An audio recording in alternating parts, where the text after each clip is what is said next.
عمرك فكرت ليه حيوانك الأليف مش بيقدر يتكلم معاك بلغتك؟ أو على الأقل بلغة تقدر تترجمها؟ بيتهيألي الحياة كانت هتبقى أسهل كتير لو إننا نقدر نتكلم مع الحيوانات ونفهم هما حاسين بإيه. تخيل كده لو إن حيوانك الأليف يقدر يتكلم ويقولك هو محتاج إيه أو حاسس بإيه أو حتى يعبرلك عن مشاعره ناحيتك.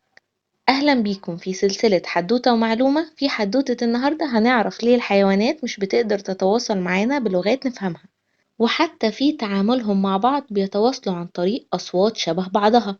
سر خوفنا من معظم الحيوانات هو إننا مش قادرين نتكلم معاهم أو نفهمهم، وهنا لازم نفهم إن في فرق كبير ما بين التواصل والكلام، لأن التواصل هو حاجة فطرية موجودة عند كل الكائنات، يعني مش محتاج تدريب. لو الحيوان عايز يعبر عن خوفه أو ينبه باقي الأفراد إن في خطر فيقدر يعمل ده بمنتهى السهولة عن طريق حركات جسمه أو إصدار أصوات أو حتى إفراز رائحة مميزة. المهم إن التواصل ده حاجة أساسية عند كل المخلوقات اللي في الدنيا، وزي ما قلنا ممكن يبقى عن طريق حركة الجسم أو الروائح أو الأصوات. على الرغم من إن كتير من الحيوانات بتتواصل عن طريق الأصوات، لكن الفرق كبير جدا بين التواصل الصوتي للحيوانات والتواصل الصوتي للبشر.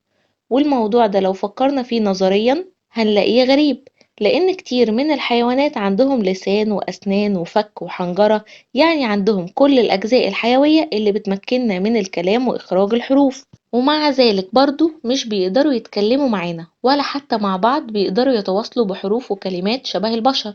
عشان نفهم ليه البشر بس هما اللي بيقدروا يتكلموا، محتاجين نعرف ايه المميز عندنا ومش موجود عند الحيوانات. عشان نتكلم فالموضوع بيبدأ الأول في المخ، يعني بنفكر في الكلام اللي احنا عايزين نقوله ونحضر الكلمات اللي هنعبر بيها عن أفكارنا ومشاعرنا، وبعدين المخ بيبعت إشارة للرئة عشان تاخد كمية هواء مناسبة. يعني لو هنقول جملة طويلة هناخد نفس طويل الأول عشان نعرف نكملها للآخر، وبعدين يجي دور الحنجرة، وهي أنبوبة مجوفة فيها الأحبال الصوتية اللي بتتحرك عشان تطلع الصوت، وبكده يكون عندنا صوت لكن مش كلام.